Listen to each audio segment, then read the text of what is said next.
Muy buenas noches tengan todos ustedes. Siendo las 19:30 horas del 2 de diciembre del 2013, tengo el gusto de abrir la sesión ordinaria número 196 de la Academia Nacional de Arquitectura, capítulo Monterrey.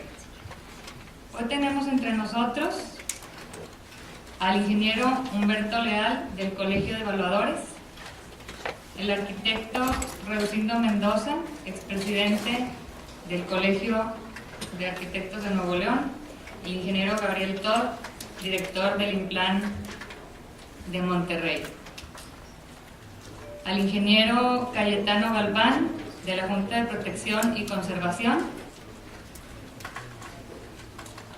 y a nuestros expresidentes, académicos, público en general, les damos la más cordial bienvenida.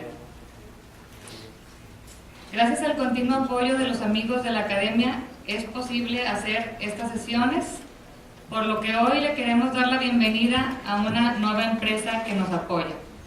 Es Castel, líder de venta de porcelánicos en México a través de una red de distribución, además de vender a más de 30 países a la vanguardia del desarrollo de nuevas tendencias en los mercados globales y cumpliendo las diferentes necesidades.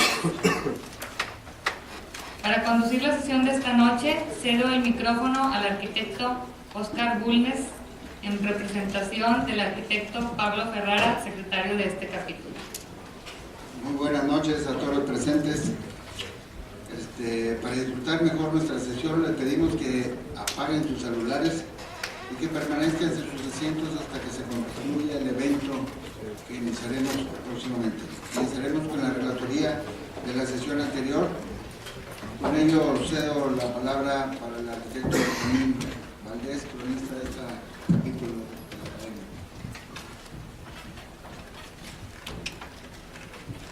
Academia.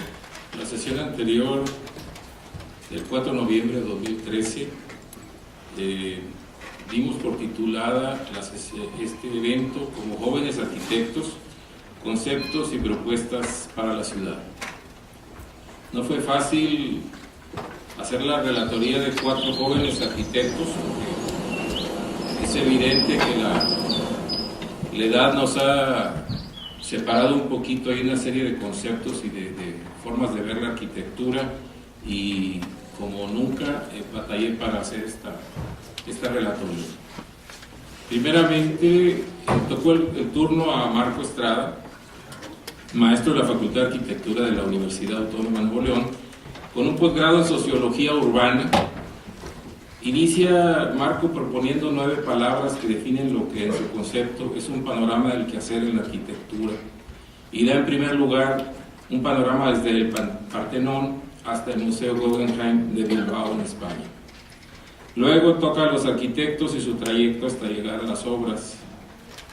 En la cultura señala cómo volverse moderno y volver a los orígenes o a las fuentes. Al hablar de la oficina de arquitectos, marca lo que ya se ha hablado en este foro y señala la necesidad de que debe ser multidisciplinaria,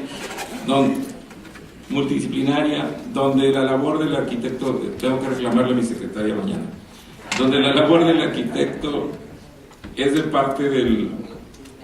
una parte del proyecto y la coordinación debe ser una base. Maneja que el diagrama debe ser producto de la secuencia de información, idea, diagrama, y también apunta que la experimentación debe ser constante en materiales diferentes a los usuales, incluso en las maquetas que pueden dar idea de su uso, haciendo pruebas de campo y laboratorio. Y nos señala una serie de materiales que están experimentando en la Facultad de Arquitectura de la de la universidad. El método, señala, debe ser un proceso de investigación, observación, experimentación y creación, donde la escala debe estar presente. Pone de ejemplo el jardín interior de la Facultad de Arquitectura, donde juega con un módulo y diferentes niveles en un jardín lineal que terminó siendo tridimensional. En esta se crea una magnífica área de reunión para los alumnos y donde pueden trabajar en sus computadoras y descansar también, tomar un refresco. Es un área bastante interesante de lo que era un jardín. Los que estudiamos en esta facultad, era un jardín al que no entraba nadie y ahora lo usa todo el mundo. Toca el turno a Penélope, maestra de la Universidad La Salle Saltillo y de la UNI, fundadora del taller de estudios arquitectónicos, que se ve a sí mismo como la Escuela Norteña Libre de Arquitectura y Laboratorio Experimental del Urbano y Arquitectónico. Inicia apresuradamente porque el anterior ponente se come el tiempo estipulado, sin embargo, retoma el discurso hablando de alternativas en el estudio de arquitectura, ideas y reflexión profunda. Toca la ciudad señalando la necesidad de revisar los planos antiguos y modernos e inicia proponiendo una lectura de la misma. Mezcla lo técnico con la literatura y con la poesía, que dan sustento teórico a los conceptos técnicos donde maneja estos dos antecedentes. Relaciona el tema que refresca de alguna forma la ponencia y ilustra con una serie de cuestiones literarias. De paso, maneja un tema polémico para los estudiosos de la arquitectura, como es la premodernidad y la modernidad, para terminar apresuradamente sin agotar su tema. David Pedrosa, maestro de la UDEM con especialidad en diseño, todos ellos muy jóvenes, tiene especialidad en diseño y restauración de estructuras arquitectónicas por la Universidad Politécnica de Cataluña, España. Entra de lleno al tema, propuesto como base, donde se habla del urbanismo sin el cual no puede haber orden. Luego toca la oficina como un punto crucial del quehacer arquitectónico, donde señala que lo esencial es el cliente. Tiene la opción de hablar de sus proyectos que prefiere, como la Casa Voladora en la Huasteca, un proyecto panorámico muy interesante, que está construida con vigas de madera, piedra laja, vidrio, para el disfrute del paisaje, con una azotea que apoya esto. En el mismo tema de la arquitectura señala otros materiales que le son parte de los proyectos, como el mármol, el vidrio, el acero inoxidable. Finalmente, Enrique Yáñez del TEC de Monterrey habla de los concursos y la necesidad de generar una apertura, y donde algunas muestras presentadas en el proyecto de la Bienal, según él, parecen no representativas. Insiste en el sentido crítico de la profesión y de una cultura crítica donde toca de frente la puerta de la creación de Tadao Ando, que está en el campus del UDEM y a la que no le va muy bien en este análisis que él lleva a cabo. Es todo. Muchas gracias, Benjamín, por esta crónica. A continuación me permito presentarles con una breve semblanza a la gran arquitecta invitada de esta noche, la arquitecta Sara Tropperson de Linda. Ella es una arquitecta muy activa en toda su vida y se declara arquitecta de formación y urbanista de corazón. Comparto su pensamiento. Sara ha incursionado en muchas áreas de la profesión: diseño, docencia, planeación urbana. Ha participado activamente en asociaciones gremiales y durante los últimos 12 años ha tenido diversas responsabilidades con el gobierno federal y municipal en la Ciudad de México. En 1996 fue la Mujer del Año México. En 1996 al 99 fue la primera mujer en presidir la Unión Internacional de Arquitectos, que es un verdadero orgullo tenerla con nosotros después de haber representado al mundo, ser representante del mundo de la arquitectura y sobre todo siendo mexicana. En sus 36 años de vida profesional como socia de Greenberg y Arquitectos, que es su esposo, ha desarrollado proyectos en áreas de diseño urbano, educación, industria, cultura, residencial y de interés social. Fue profesora de la Universidad de Anáhuac, repartió los talleres de diseño urbano y arquitectónicos y la clase de historia de la arquitectura. recibió en mayo del 2000 la medalla al mérito académico por más de 25 años de excelencia en la docencia. Del 2001 al 2003 fue directora de Arquitectura del Instituto Nacional de Bellas Artes en México. Promovió la conservación de la arquitectura del siglo XX a través de registros, publicaciones y exposiciones en el Museo Nacional de Arquitectura. Vale la pena que nos des un documento de eso, es importante.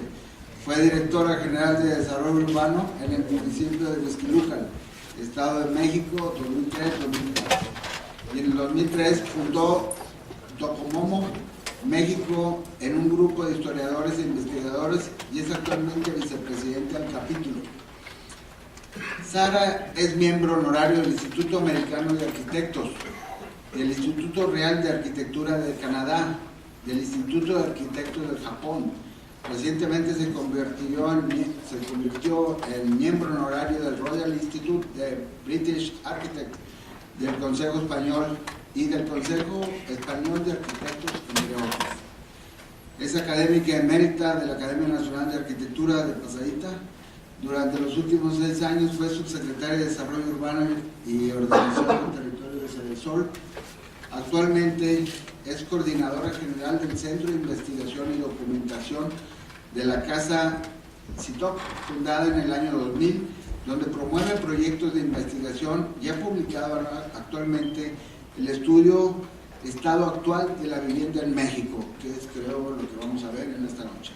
Participa en el equipo de diseño Greenberg y Toppelson Arquitectos. Su marido son un equipo y un matrimonio fantástico que los conozco personalmente.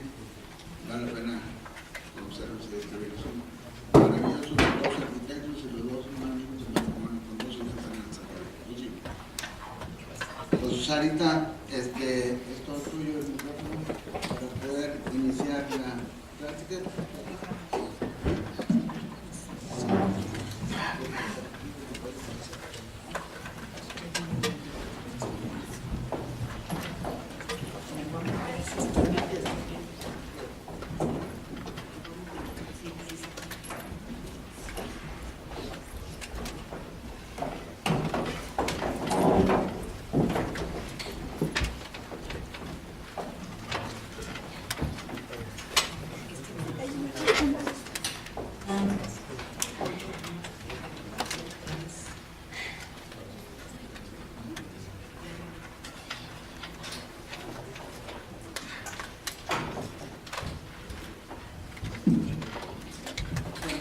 Buenas noches a todos. Primero que nada, permítanme agradecer la invitación a Nora Toscano, presidenta de la Academia Nacional de Arquitectura Capítulo Monterrey. Igualmente que nos acompañan a Pablo Ferrara, secretario, a Benjamín Valdés, bueno, hoy representado por mi queridísimo amigo Oscar Núñez, y que como ven pues la presentación se excedió, pero se excedió por el cariño que nos tenemos mutuamente y por muchos más amigos en Monterrey aquí. A Benjamín Valdés, gracias, cronista de la Academia, y bueno, a todos los demás amigos, no voy a mencionar uno por uno porque pues me voy a comer el tiempo en decir sus nombres, y nada más les agradezco que estén todos aquí con nosotros. Y bueno, pues vamos a entrar de lleno al tema. Vieron la portada, creo que me fui muy rápido. La expansión de las ciudades mexicanas. Por supuesto que presentan retos, pero también oportunidades. Entonces, bueno, como les digo, vamos a entrar al tema porque lo que les traigo es bastante largo y además porque me encantaría que tengamos tiempo al final para oír sus opiniones, sus comentarios. El mundo se ha vuelto un mundo totalmente urbano. Más del 50% de la población hoy en el mundo vive en ciudades. Pero en México somos más del 73% de la población que vivimos en ciudades, es decir, somos un país eminentemente urbano. Y pues ahí viven todos los datos. Tenemos 11 ciudades de más de 1 millón de habitantes, tenemos 22 ciudades entre 500,000 y menos de 1 millón, otras 62 entre 100 y menos de 500, y otras 40 entre 50,000 y menos de 100,000 habitantes. Yo les traje un montón de documentos para dejárselos aquí. ustedes ya verán cómo los distribuyen, cómo lo hacen. Este es un documento que yo considero que fue uno de los legados, y así me lo han hecho saber muchos amigos, que claro, se publicó en Cedesol, pero la que estuvo, les puedo decir que continuamente detrás de este documento fui yo. Es más, otras instituciones que están relacionadas con el desarrollo urbano y con la vivienda hablaban a Cedesol cada semana a preguntar quién era el editor, quién era no el editor, el consultor. Pues ¿qué creen? Que no había consultor. Lo hicimos al interior de la Secretaría. Y no había consultor porque yo no quería datos modificados y además no quería que me compartieran los datos antes de que yo los pudiera publicar.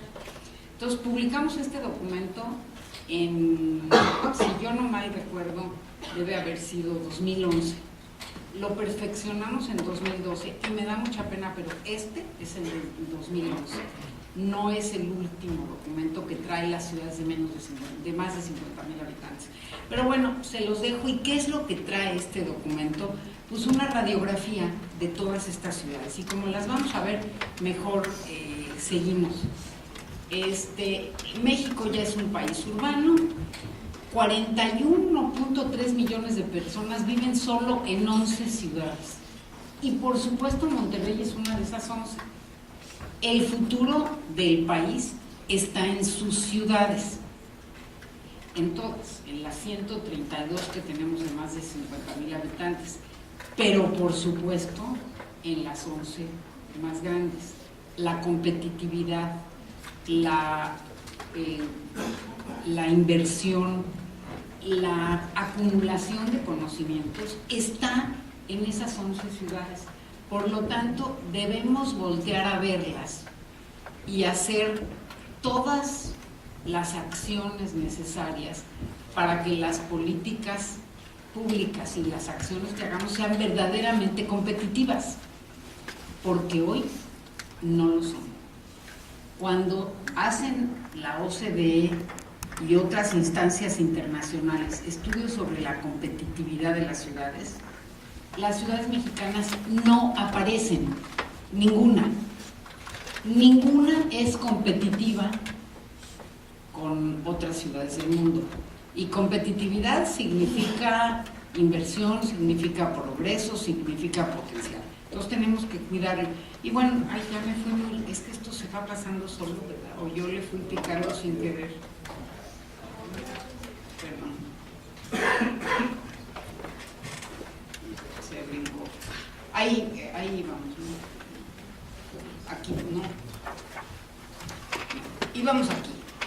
Bueno, lo que de esto nada más les destaco que 8 de cada 10 mexicanos hoy, bueno, 7 viven en zonas urbanas y 6 de cada 10 viven en las 59 zonas metropolitanas. Entonces, bueno, si queremos tener ciudades más competitivas, pues tenemos que voltear a ver a las ciudades, pero también para tener un país más competitivo.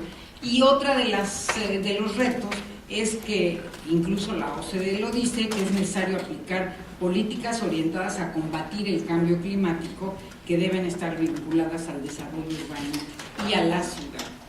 Y bueno, ahora les traigo las buenas noticias. Luego vamos a ver muchas malas, pero hay que comenzar con alguna buena.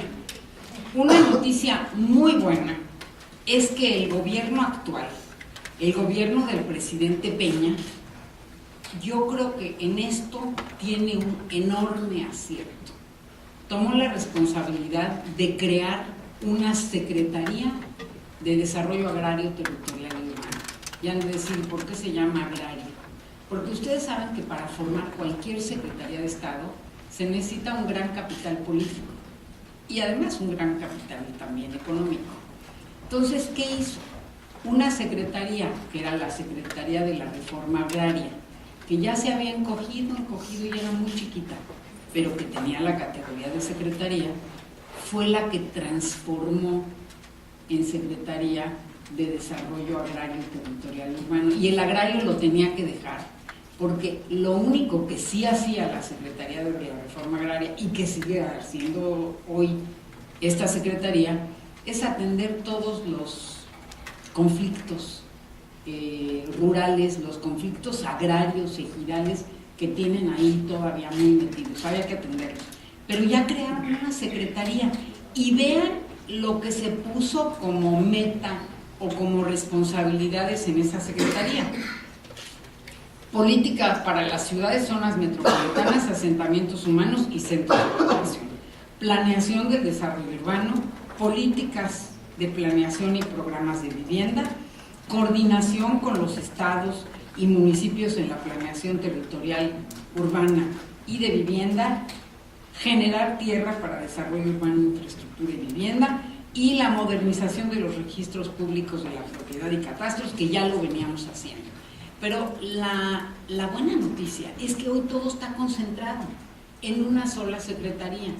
Mientras yo fui subsecretaria, estaba en Sedesol, y Sedesol atiende a los problemas de la pobreza, ustedes lo saben, y ver al desarrollo urbano solamente desde el ángulo de la atención de la pobreza, pues es extremadamente limitado, porque todo tenía que incidir en atender a la pobreza, y la ciudad, la buena ciudad, atiende a todos sus ciudadanos, no solo a las zonas marginales. Además que estaban desvinculados, cada quien hablaba su lenguaje, y algunos de ustedes se pueden recordar que yo hablaba incansablemente de desarrollo urbano y de la necesaria articulación entre la vivienda y el entorno, y bueno, no había eco, pero finalmente ya lo hay. Y por otro lado, los institutos de vivienda hablaban solo de vivienda, como si con pura vivienda se pudiera solucionar el problema. Entonces estábamos todos, cada quien hablando su idioma, parecía que fuéramos políglotas, pero que no lográbamos hablar el mismo idioma nadie. Hoy esta secretaría pues nos da la pauta a que habrá un lenguaje en común, y yo acabo de estar con el secretario, el subsecretario Infonavit en un evento la semana pasada en Mérida, y esto se está comenzando a dar. Y lo vemos claramente en la regla de operación de subsidios para el próximo año. Si ven ustedes qué es lo que dicen, cuáles son los objetivos de estas reglas, algo que no habíamos oído nunca: desarrollo urbano ordenado y consolidación de las ciudades. Pues magnífico, porque a nadie le interesaba. La ubicación adquiere mayor importancia y se establecen criterios para el control del crecimiento de las manchas urbanas. ¿Sí? Ya le entendieron que nuestras manchas urbanas no deben crecer más, punto. Y hay muchísimos intereses que prefieren que sí crezcan. Lo que pasa es que ya las ciudades no resisten crecer, vaya, ni un metro más. Lo vamos a ver ahora. Requisitos establecidos ya en 2013 para la vivienda son ubicación, densificación, equipamiento y competitividad. Y me decía Ricardo que quiere hacer una playera que dijera: es la densidad, estúpido. Debería decir: es la densidad, la ubicación, es la ubicación, la densidad, el equipamiento y la competitividad, estúpidos. Sí, porque lo hemos dejado allá de lado, y sin eso no tendremos entornos. ¿Saben para quién? Para el ciudadano. A quien hemos perdido en las ciudades ha sido al habitante, al residente, al ciudadano. No hay ciudad de este país que los empleados, la gente modesta, no se pase 2 horas, hora y media en cada trayecto para ir y regresar. Bueno, ¿para quién es la ciudad? ¿De veras la ciudad es para el automóvil? Por ahí les traigo ejemplos que no. Bueno, y como ven, mayor puntaje a la vivienda intraurbana. Esto debería decir 2014, perdón, se me fue a mí corregirlo. Ahora ya se fue solito. 2013. Tenemos un nuevo arreglo, sí es 2013, tenemos un nuevo arreglo institucional a través de la SEDATU, una nueva política nacional de vivienda que enfatiza el desarrollo urbano y el ordenamiento territorial y valor patrimonial, nuevas reglas de operación para el programa de subsidio, que por cierto son muy ordenadoras, porque en cuanto el desarrollador se entera que en cierto lugar no le van a dar subsidio, no construye ahí, porque la vivienda social no se puede hoy construir sin subsidio.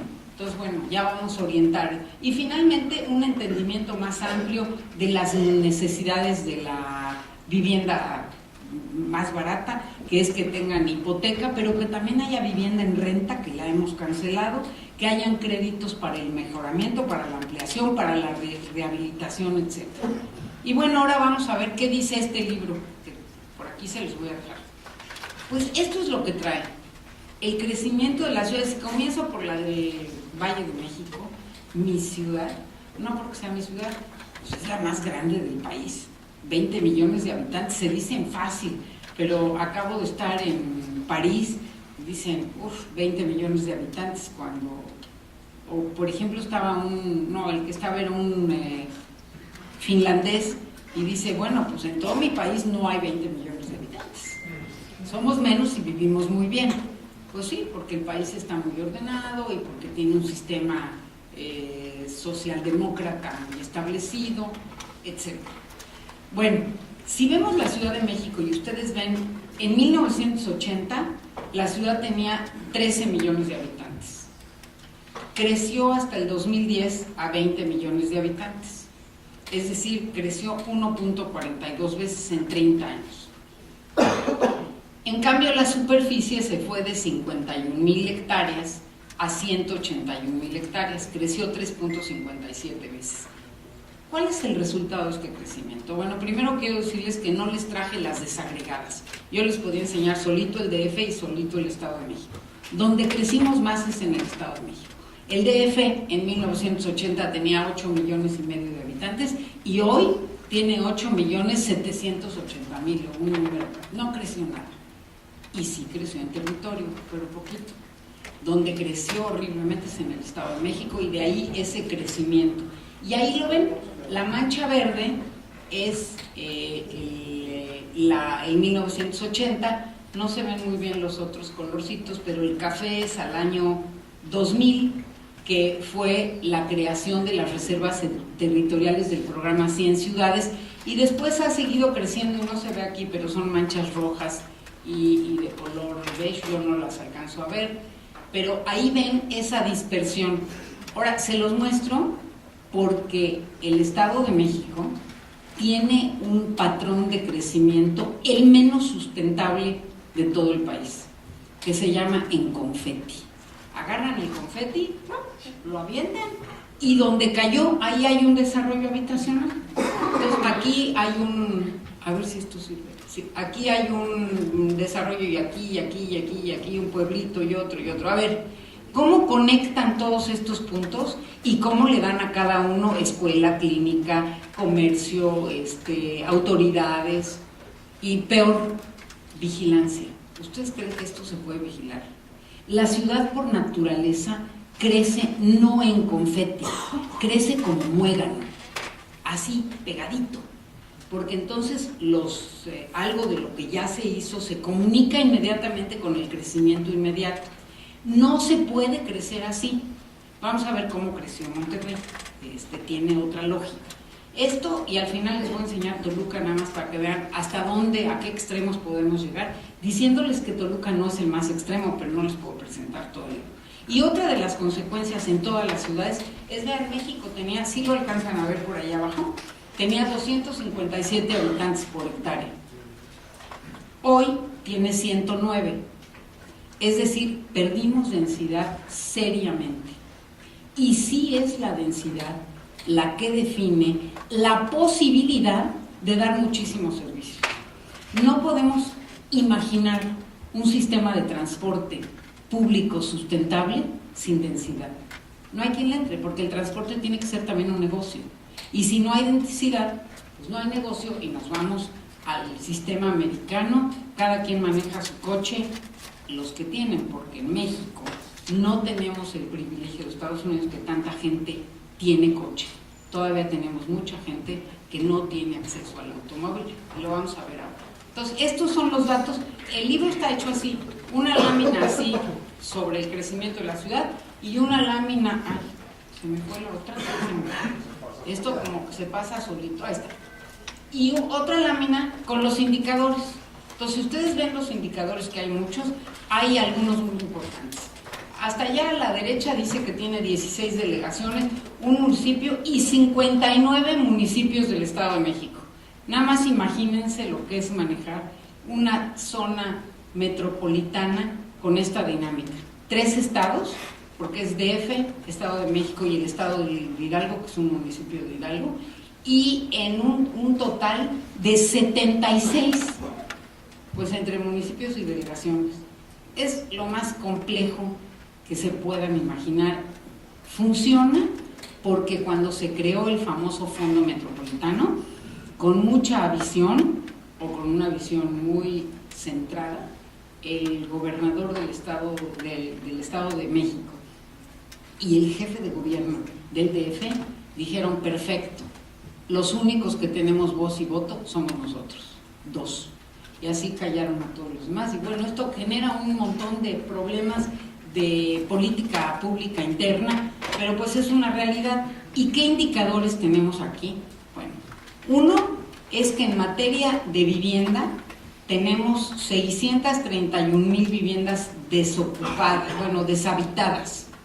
De estas no sabemos cuántas están abandonadas, pero sí quiero decirles que las que están abandonadas, la mayoría, no la mayoría, todas, están o en Hidalgo o en el Estado de México. El DF no tiene prácticamente vivienda abandonada. Y las tienen abandonadas porque están lejos, porque están desconectadas, porque no tienen servicios, porque no hay escuela al lado, y algo que aquí también pasa, porque es más barata el pago de hipoteca, que más o menos anda entre 900 y 1,100 pesos, que el pago de transporte, que en la Ciudad de México, aquí no conozco el dato, se les puede elevar a 2,500 pesos al mes o a 3,000. Pues si ganan 7,000 y pagan 1,000 de hipoteca y 2,500 o 3,000 de transporte ya no les dio, pues abandonan la casa. Vamos a ver también casas abandonadas.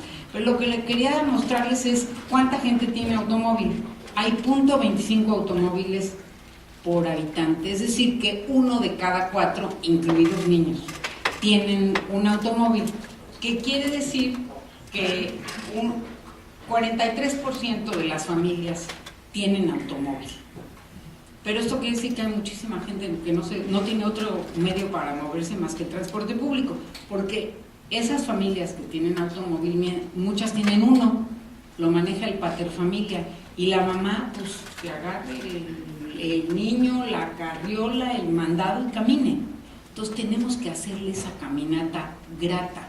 Si el caminar no está mal, lo malo es que no creamos la infraestructura. Bueno, ¿qué pasa en Nuevo León? Bueno, Nuevo León, esto a lo mejor ya me lo puedo brincar porque ustedes se lo saben de memoria. Esta es la conectividad de Nuevo León, sus líneas más importantes. La zona metropolitana de Nuevo León, que espero la conozcan, tienen 12 municipios en la zona metropolitana. Afortunadamente es un solo estado, entonces es más fácil de manejar. Y aquí llegamos a la zona metropolitana.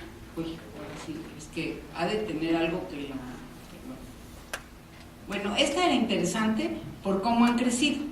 De 1910 y yo le agregué al 2010 porque estas gráficas solo tienen 80.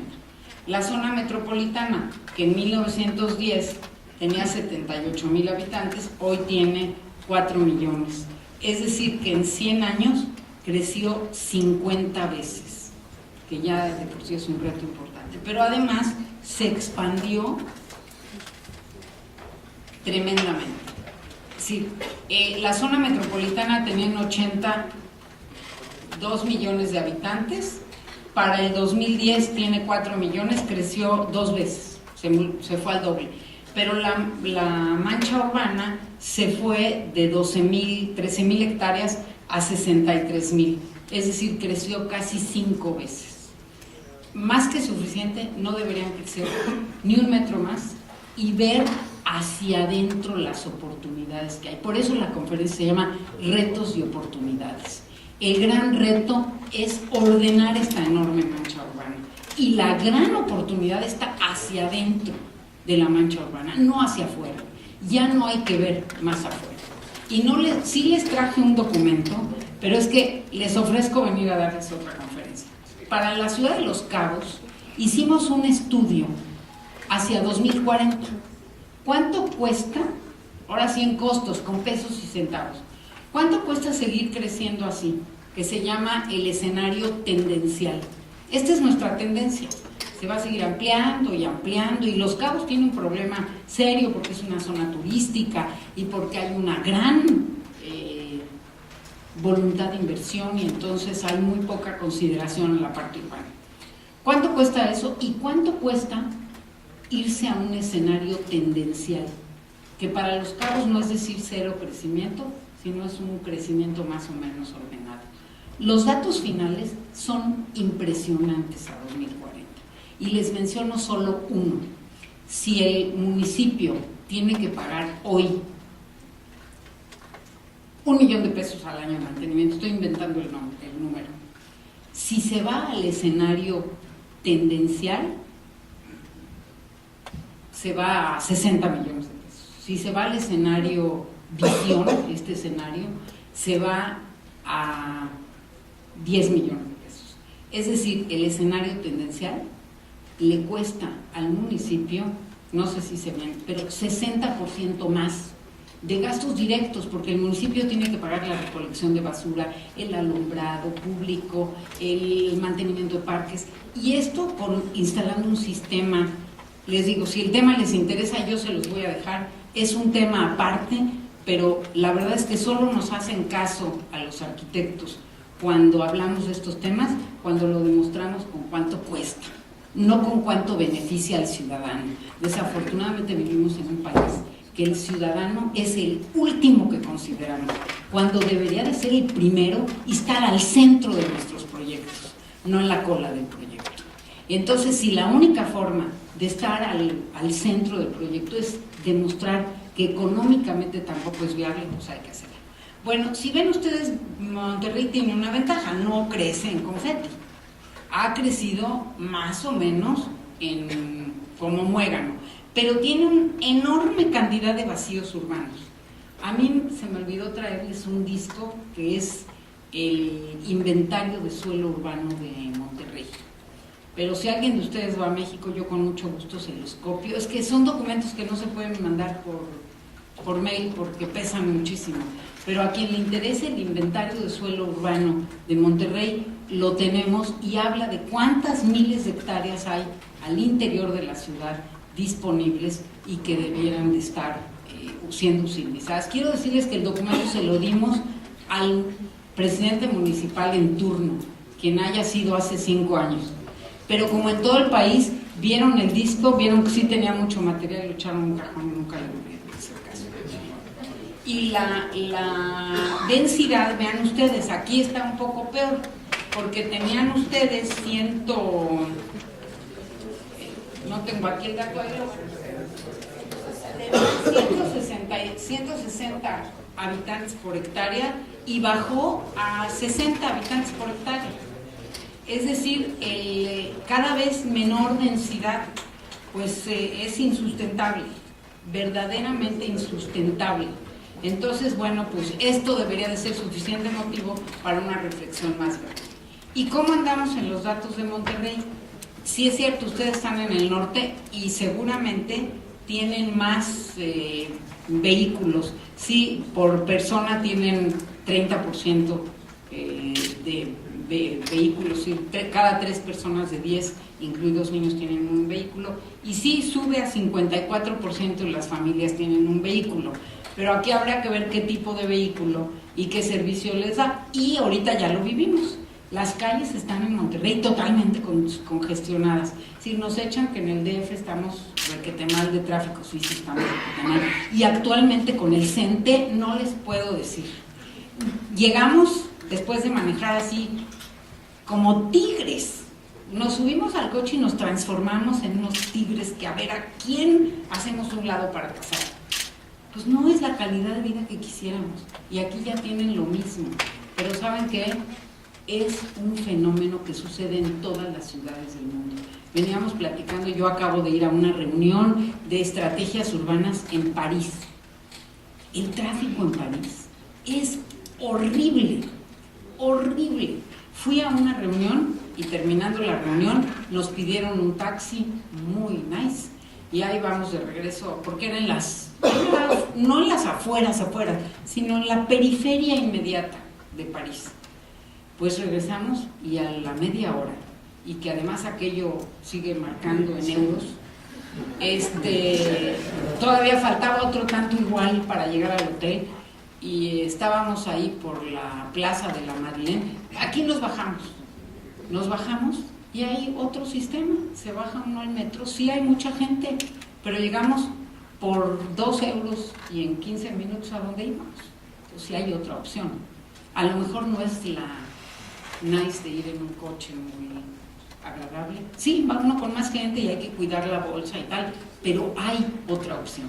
Tenemos que buscar otras opciones porque la gente vive en esas opciones. Bueno, y ahí ven, ustedes también tienen mucho más porcentaje, llegan a 14.8% de viviendas deshabitadas, es decir, en Monterrey hay un problema serio.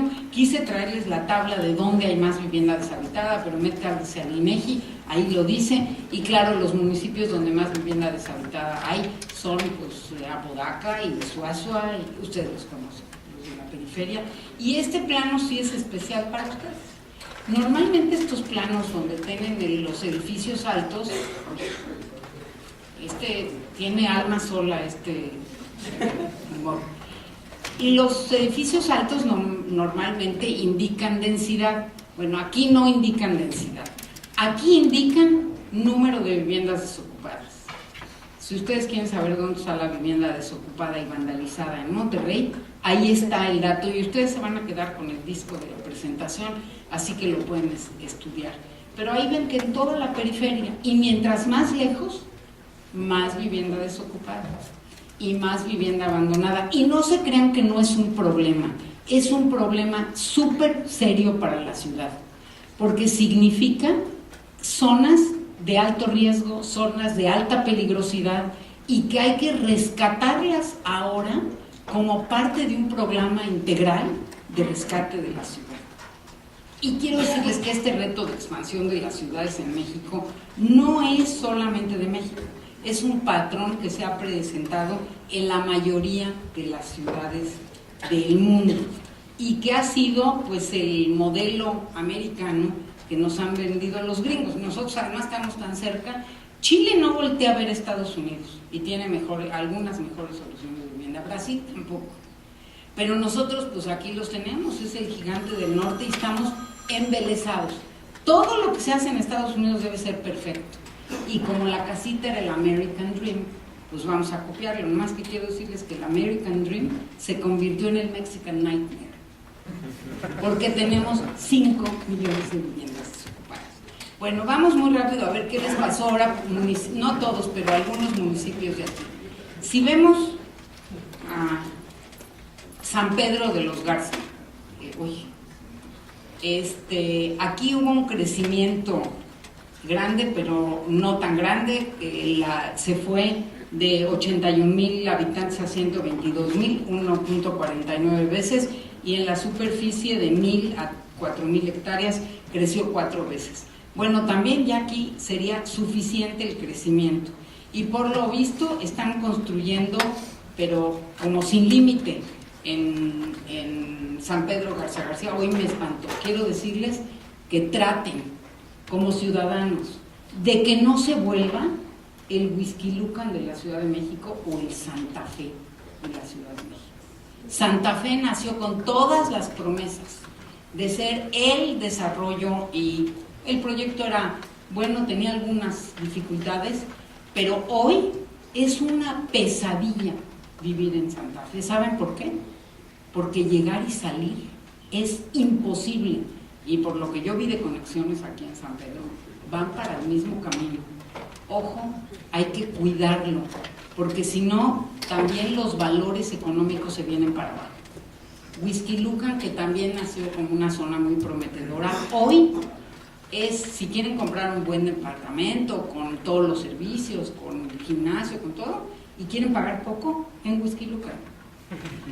La diferencia es tal que en Whisky Lucan pueden comprar un departamento más o menos, y depende que tanto sean buenos para pelear, $2,200 metro cuadrado, hasta 2,000 si le pelean mucho. Pero si se van a Polanco, no compran un departamento por menos de $4,000 metro cuadrado.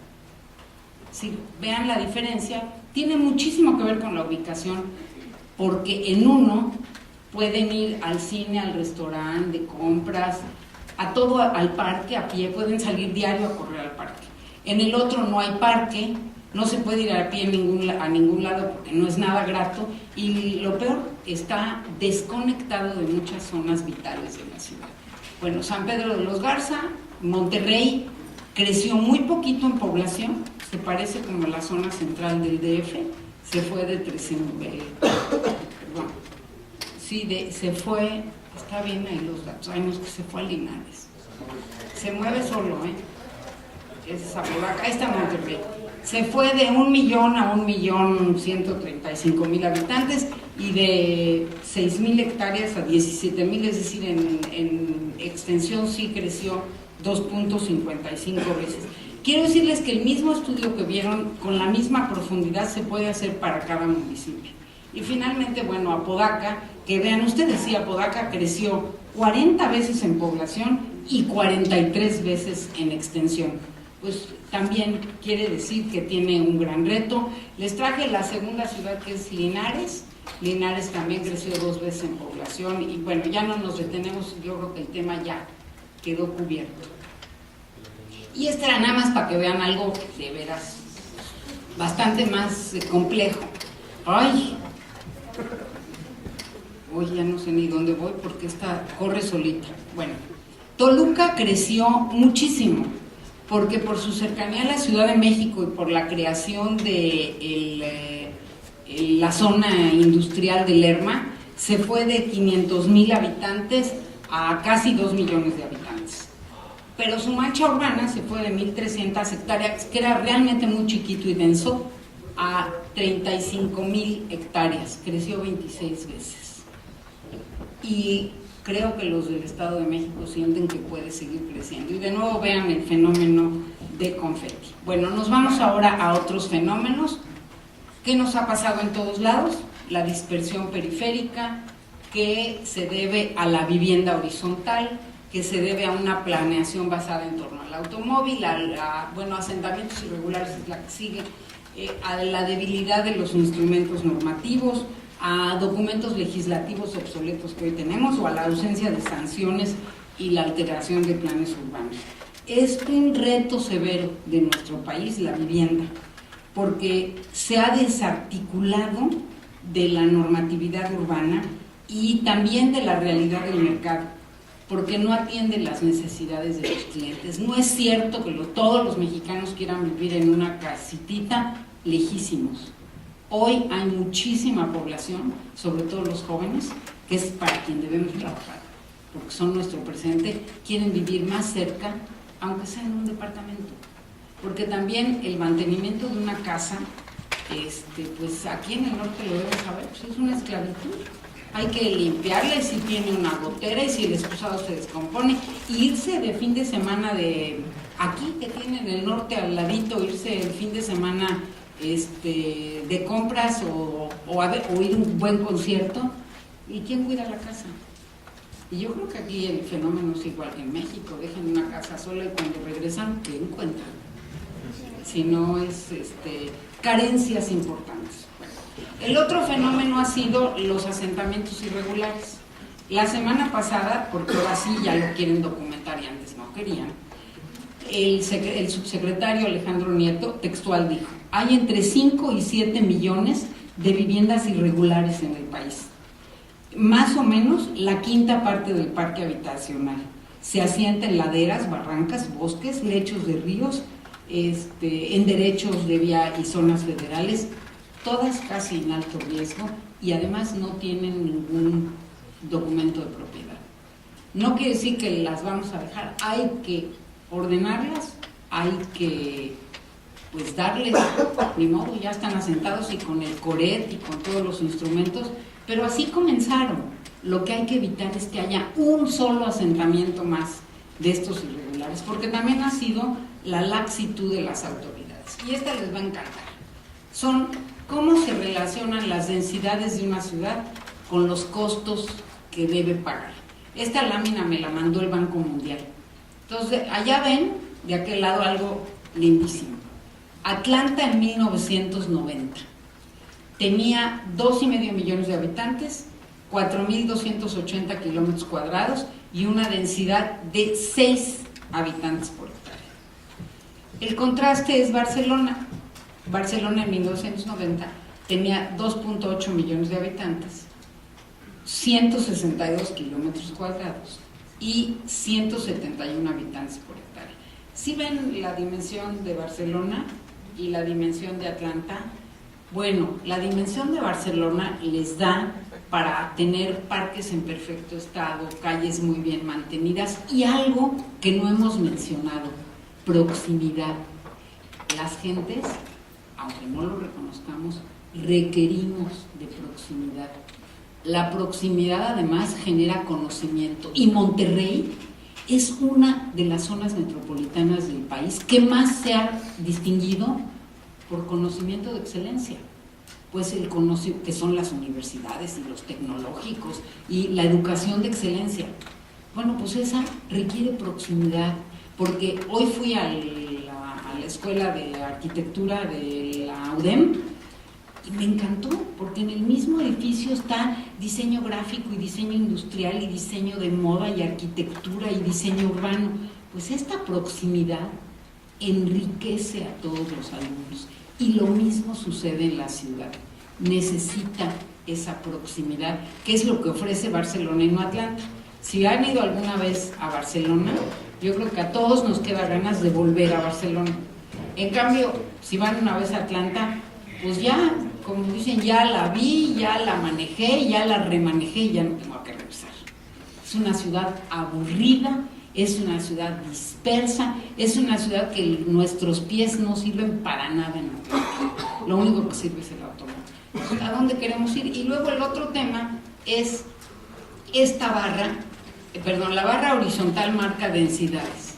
Y la barra vertical, ¿cuánto petróleo gastamos por persona al año?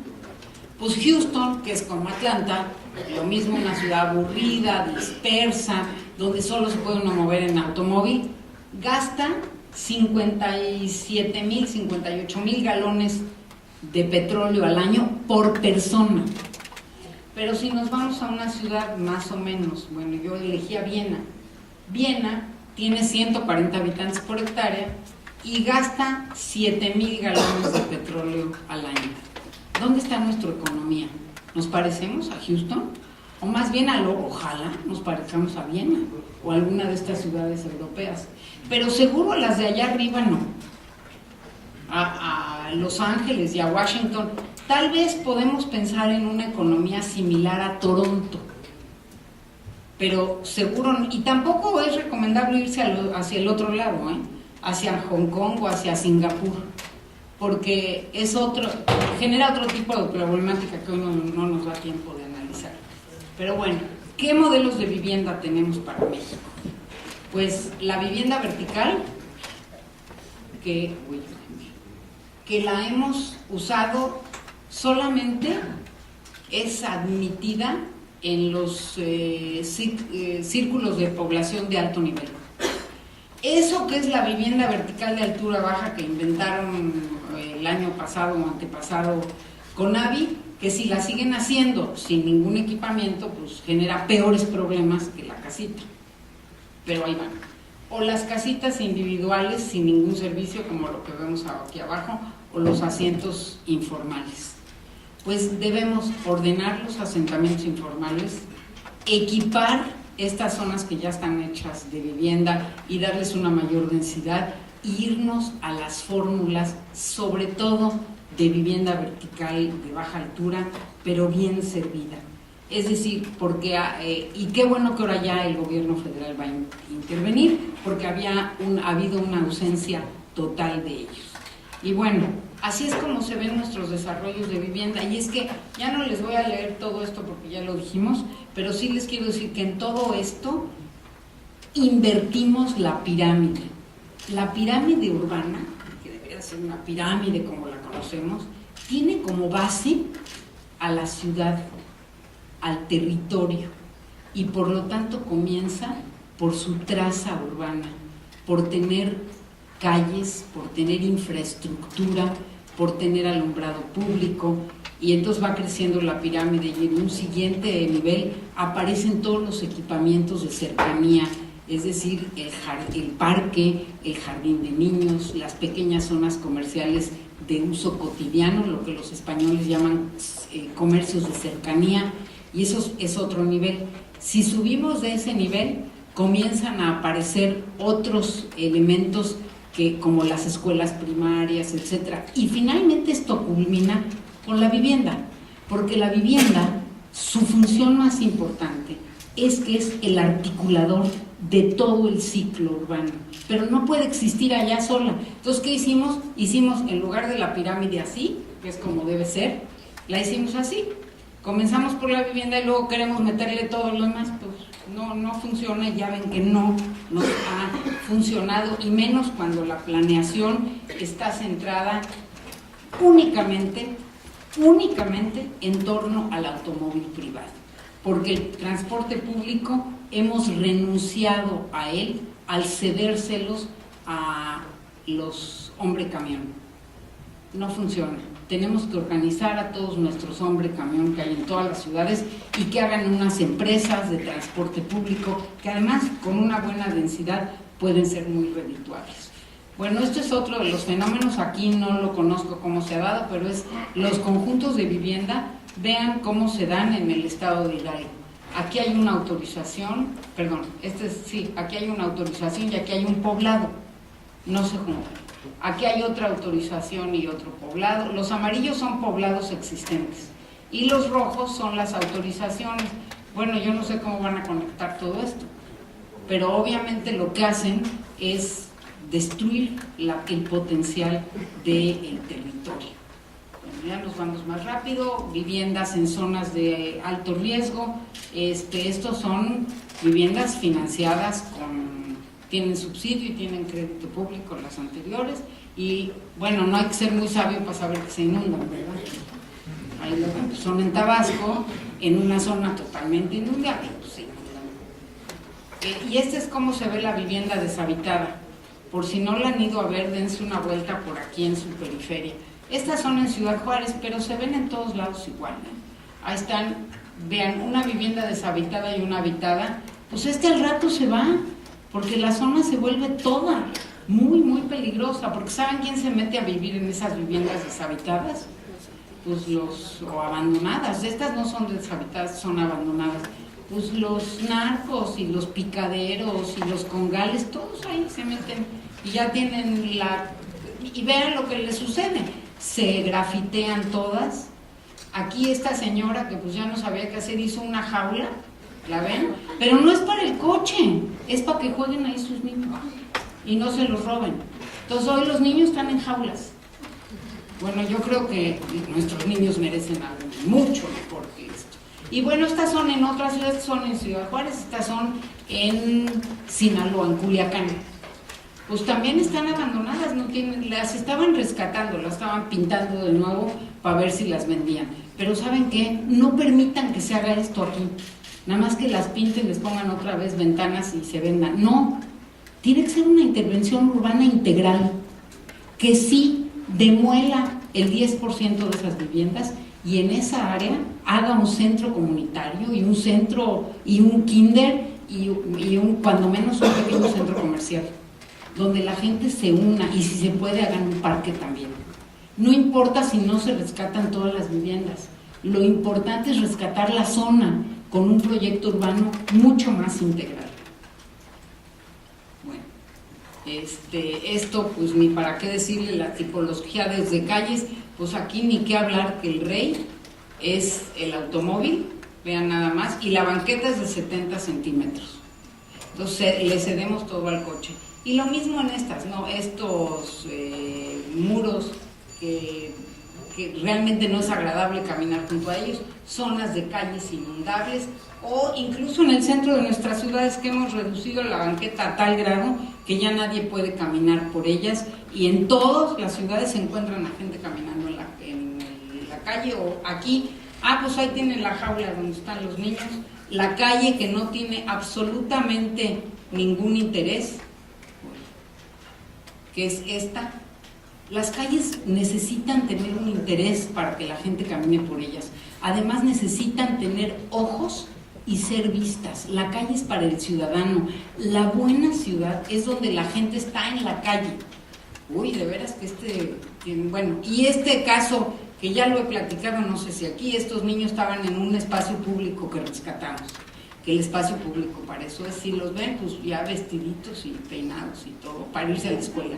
¿Y por dónde se van a la escuela?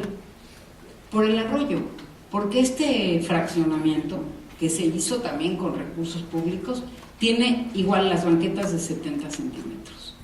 ¿Esto es lo que queremos para el futuro de nuestras ciudades? ¿O podemos dejar el coche un poco al lado, que igual nada más el 30% de la población tiene coche, y darles a estos niños el futuro que merecen? Bueno, nos vamos ya más rápido. Estas son las calles que nos merecemos. Estas han sido transformaciones de calles en México, no en otro país. Son calles en Puebla, en Culiacán y en el Distrito Federal. Y que es la calle de un conjunto habitacional que sí, no tiene el interés comercial, pero bueno, tiene un interés de la naturaleza, que la gente se baja ahí a pasear, a hacer ejercicio, etc. Y la tipología de transporte público. Así se ven todas nuestras ciudades, todas hipercongestionadas. Bueno, ¿alguien puede manejarle a esto para que no se mueva tanto? Porque nos va a volver locos. ¿Sí? ¿Tú lo manejas? Sí, porque yo le marco y se va solito. Bueno, perdón, en esa.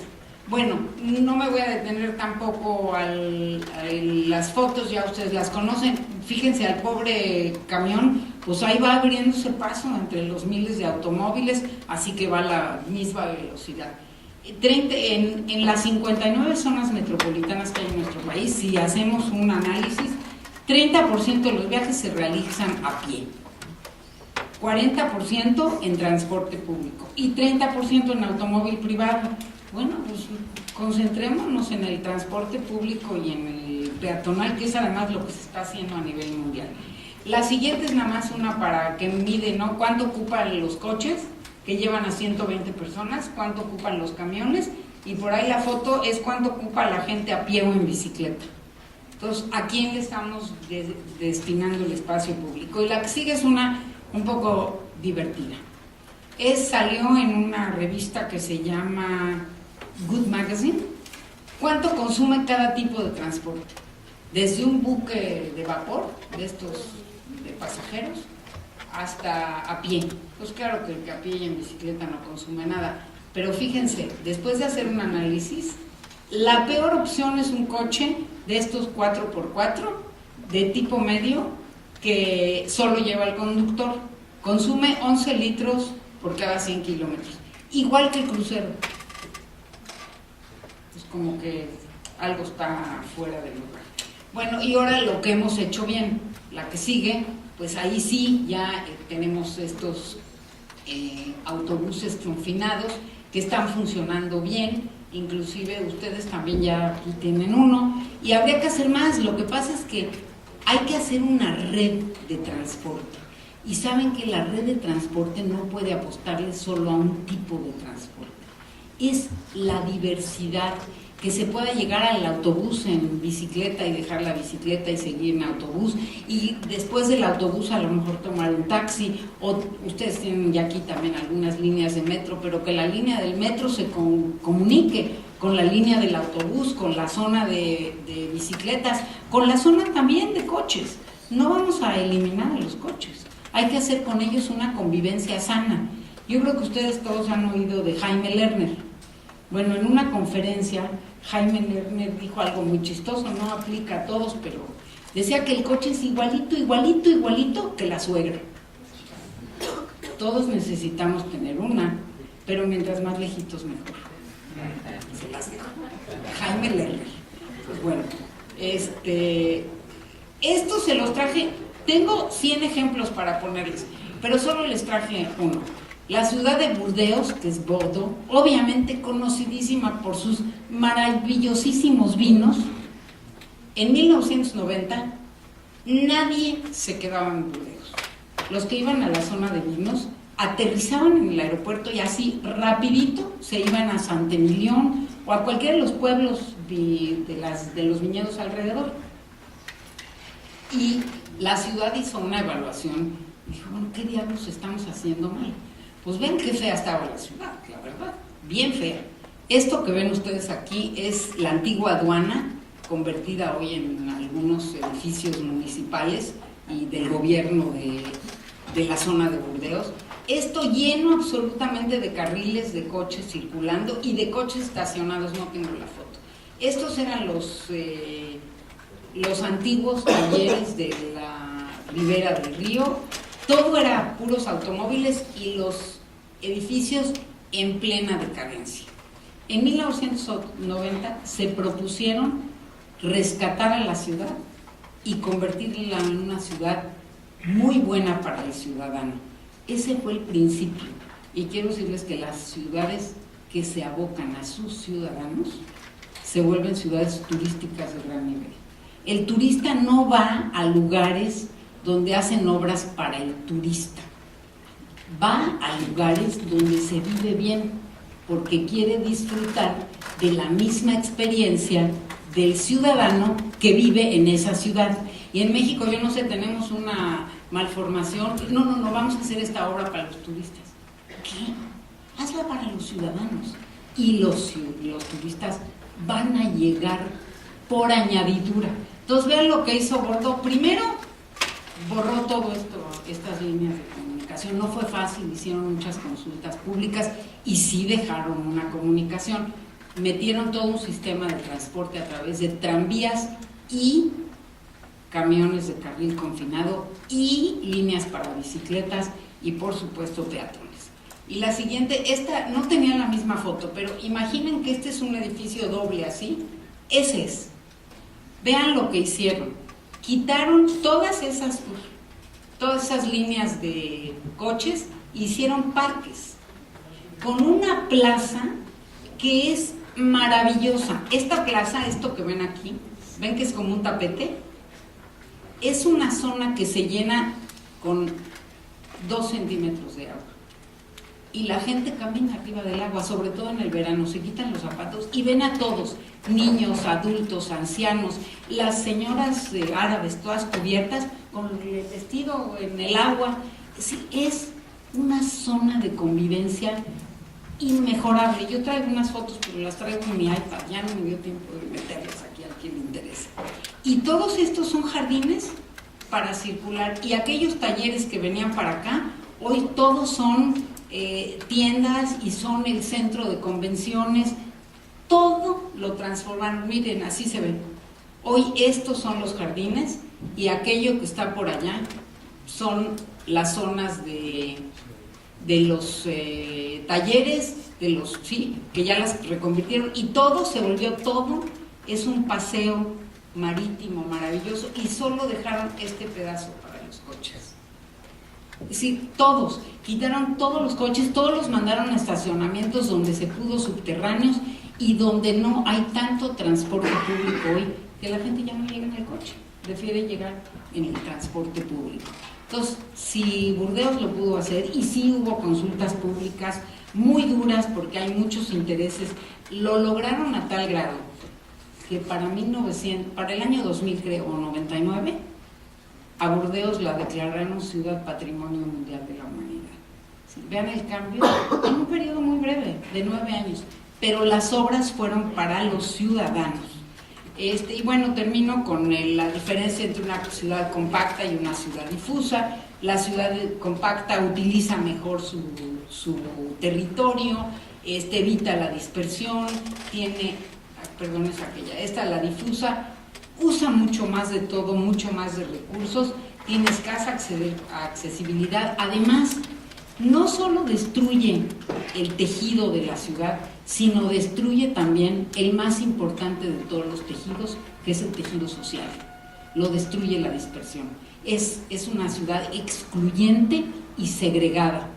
Y la otra, pues es la que estimula a la creación de redes sociales, ordena a los ciudadanos, utiliza las plazas y espacios públicos.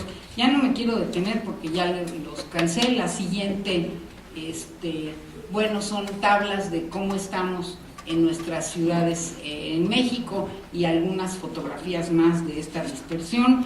Eso es cómo se ve la ciudad difusa y esto es cómo se ve la ciudad compacta. Y no es cierto que no la sepamos hacer, claro que la supimos hacer.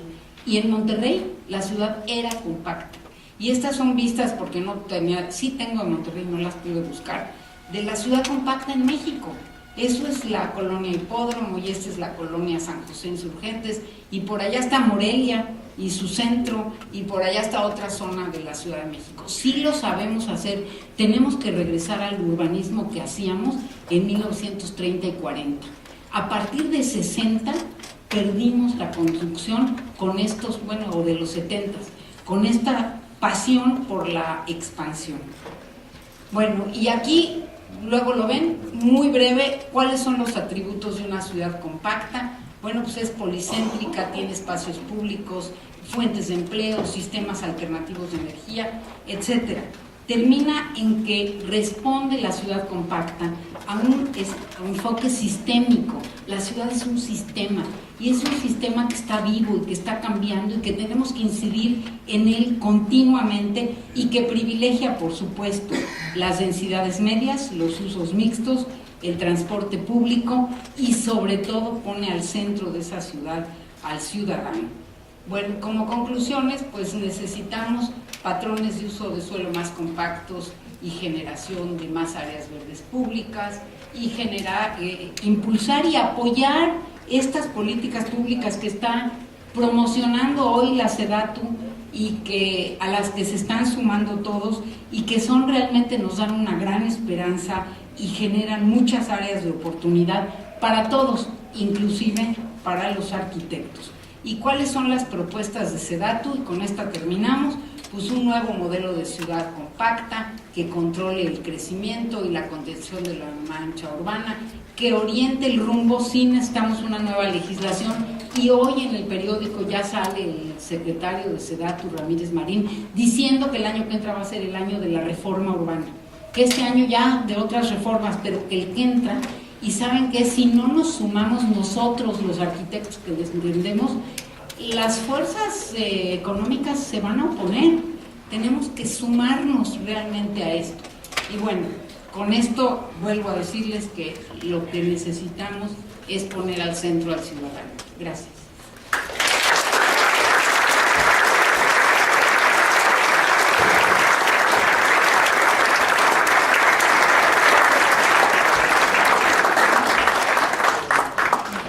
Y mientras terminamos les voy a decir, les traje este estudio que hicimos en 2007 en este Centro de Investigación y Documentación de la Casa sobre la vivienda en el estado de Nuevo León. Es un documento que narra cómo estaba la vivienda en 2007. Lo que yo no podía creer es que obviamente la foto para la portada me la mandaron de aquí. El estudio se hizo con el Instituto de Vivienda de aquí. Yo les agradezco muchísimo la oportunidad que en ese momento nos dieron. Pero vean la foto que me mandaron. Yo no me la creía. Es decir, realmente la foto es la anti-ciudad. Y ustedes saben qué es, así que no les digo qué es. Les traje también que es una estrategia territorial nacional.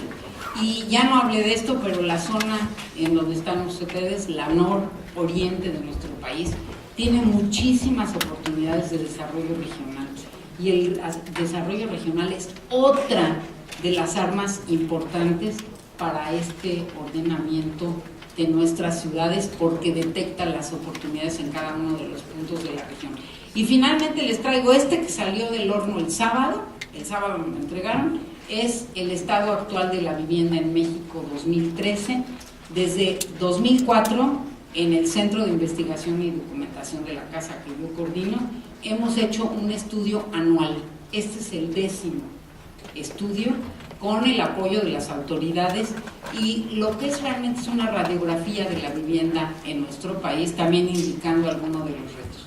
Pues todos estos son regalos aquí para la academia y pues espero que de algo contribuyan a esta reflexión que pues debe continuar. Gracias.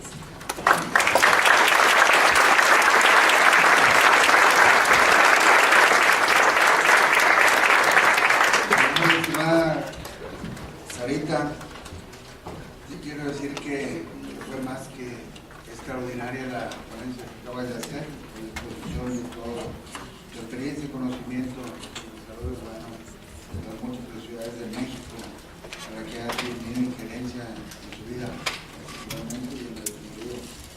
Pepe, quiero abrir la sesión para los comentarios o debates que tengamos a la vista, que puedan contestarnos ahorita cada una de ellas.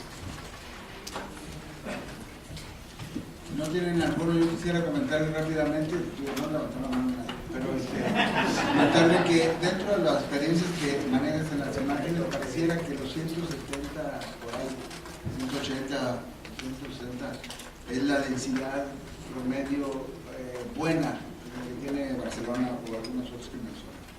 Para México, seguramente la CEDESOL tuvo, particularmente tuviste el interés de determinar cuál sería el número excelente para la ciudad o el ideal para la ciudad de mantener una densidad por zonas o por el área metropolitana. Cambia radicalmente una Por supuesto, de medición de densidades es compleja.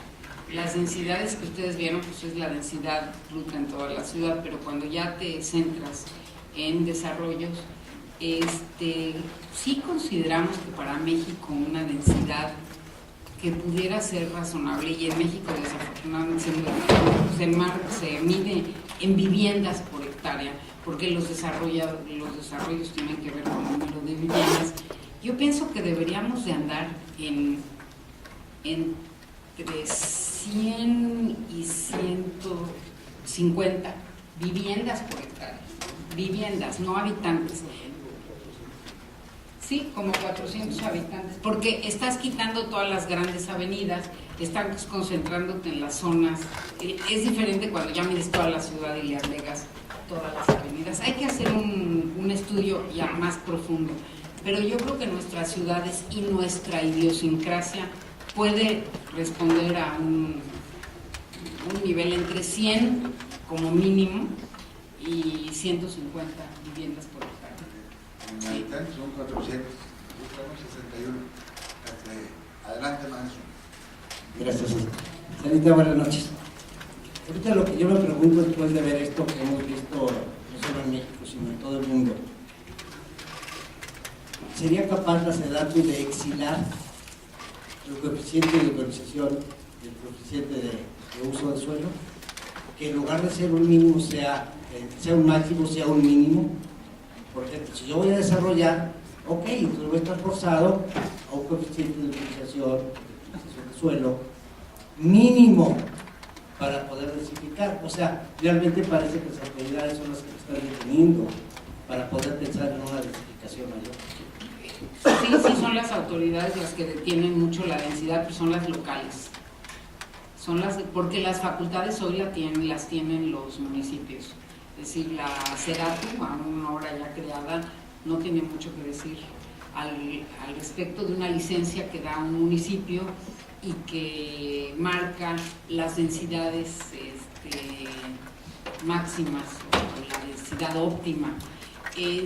Lo que va a comenzar a hacer que cambien los municipios, todavía antes de que necesitamos una nueva ley de desarrollo urbano, una nueva ley general de asentamientos humanos. La que tenemos es de 1976, se revisó 2 veces en 93 y no ha vuelto a tener una revisión en 20 años.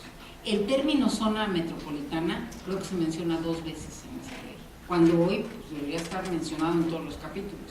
Es una ley obsoleta y además también en 1992 le pasamos las facultades a los municipios y los municipios pues siendo autónomos para dar licencias, pues las dan como Dios les dé a entender. Además no hay capacitación a nivel municipal. Sí, qué bueno que haya institutos municipales de planeación, pero normalmente deberían de ser autónomos. No son, dependen también de la presidencia municipal y entonces no los dejan realmente tener una movilidad que es la que deberían tener. Y la densidad debería de determinarse con qué es lo que vamos a hacer arriba. Si se van a hacer puras casas, pues sí, la densidad a lo mejor va a ser más baja, pero si lo que queremos es una densidad más alta, pues tenemos también que aprender a vivir en comunidad y también tenemos que pasar un mensaje diferente. Llevamos 25 años diciéndoles a los mexicanos, a todos, de todo el país, a través de la televisión, las telenovelas y cuanto medio se pueda, tu casita. Ay, es que Pedrito me compró mi casita. Y luego y sigo feliz en mi casita. No es cierto. Hemos vendido una imagen idealizada, como la mayoría que se vende en los medios.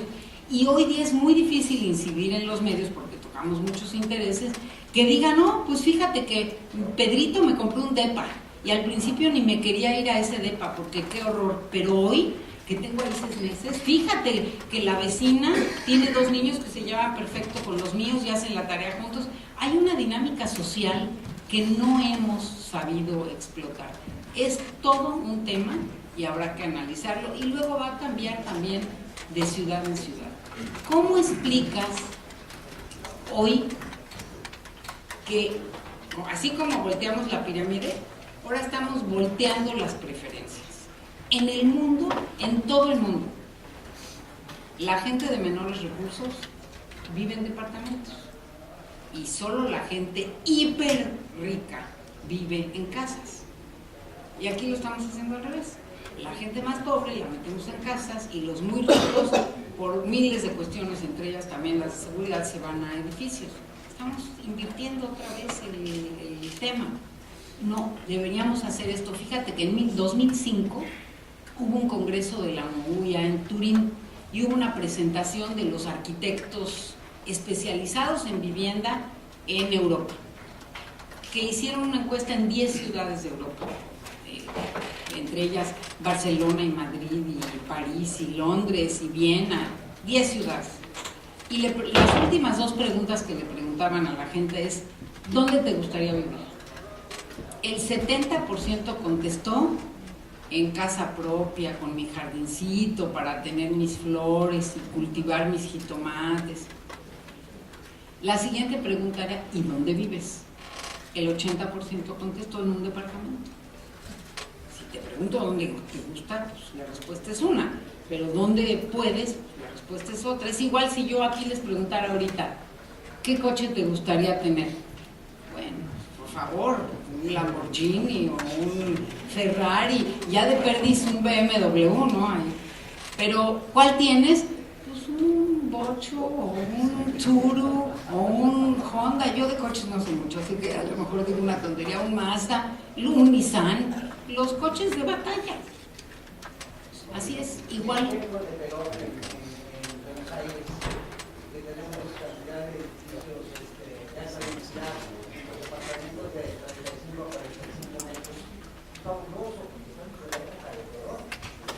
Sí, de acuerdo. Aquí Roberto, adelante. Gracias, buenas noches. Y yo quisiera felicitar a Sara Toppelson, agradecerle la conferencia tan interesante. Tengo 2 inquietudes, Sara, y creo que las podríamos compartir. Y quisiera plantearlas en términos de pregunta. ¿Qué opinión te merece dentro de esa prometida reforma urbana que sí urge en efecto, una reforma urbana metropolitana, porque estamos siendo ya un país cada vez más metropolitano, y la búsqueda de esa densificación que tendrá que ser seguramente selectiva y con todos los apellidos que se quiera dar, porque alta densidad ya la tenemos con esas microcasitas en medio de ninguna parte. Si la analizas en términos de densidad neta de esos conjuntos habitacionales en el desierto, pues son de alta densidad en sí mismos, pero están completamente desvinculados del desarrollo urbano. ¿Qué opinión te merece esa nueva política pública que parece emerger ya a nivel federal? Esperamos ya empiece a permear a nivel estatal y sobre todo en los municipios, y que ya empiece a haber una responsabilidad compartida de Estado-municipio en la materia de las autorizaciones, en términos de una densidad que en efecto no nos vaya a provocar un problema mayor social, sobre todo de convivencia, por el cambio de modelo habitacional que la gente necesita aprender en comunidad, y la reforma urbana deberá implicar no sé si coincidas, a una reforma también de nuestra ley de condominios, porque es perfectamente obsoleta también, todavía peor que la de desarrollo urbano. No sé qué opinión te merezcan esos aspectos que implicarán necesariamente una readecuación del marco normativo y jurídico en todo el país. Definitivamente necesitamos esa readecuación, pero a lo mejor debo decir algo, porque parecería que podemos cambiar del modelo actual al modelo visión, así, sí, no. El modelo que tenemos hoy va a irse corrigiendo 3 grados. Sí, el modelo de ciudad y de vivienda iba así directo al barranco, y hoy ya no queremos ir para allá. Pues vamos a irnos moviendo, pero paulatinamente.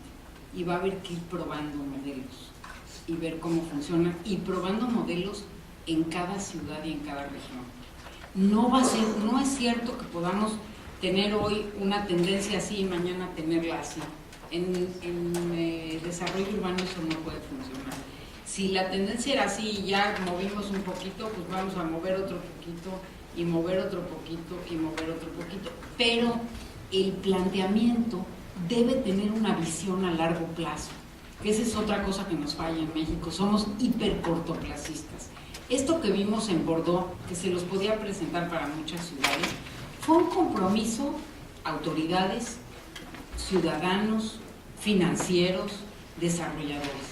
Estábamos yendo hacia acá y la ciudad no ofrecía ya atractivos ni a la gente, ni al turista, ni a nada. ¿Cómo vamos a hacerlo? Pues vamos a ir cambiando poco a poco. El sistema de transporte público les tomó 8 años en desarrollarlo, pero había ya un acuerdo ciudadano y una perspectiva de tiempo más largo. Eso es lo que quisiéramos lograr. No va a ser fácil, así que mientras, pues iremos cambiando paulatinamente las cosas que se pueden cambiar. Y sí necesitamos una nueva ley urgente, una ley general de asentamientos humanos, y que incluya a la vivienda y que además pase por todos los estados para que sea aprobada, como debe de ser una ley general, y por lo tanto para que la asuman también en su propia legislación estatal y luego municipal. Tenemos otra pregunta aquí de la arquitecta. Buenas noches. Felicidades por todos sus logros. Bueno, yo tengo una pregunta muy importante. Quisiera, no sé, una opinión sobre el desarrollo inmobiliario, ya que uno, bueno, como arquitecto hace su papel en la mejora del proceso de el desarrollo, o sea, lo que es proyectarse hacia crear una mejora de vivienda. Pero ¿cómo podríamos influir dentro de los inversionistas y las personas que están más allá de los arquitectos para la mejora de la propuesta de diseño dentro de, dentro urbanísticamente? O sea, es demasiado cómo ha crecido la ciudad, pero como dice, el sector privado crece la ciudad, pero sigue creciendo en torno a mucha seguridad, todo se enjaula, todo lo tienen que cerrar, privar.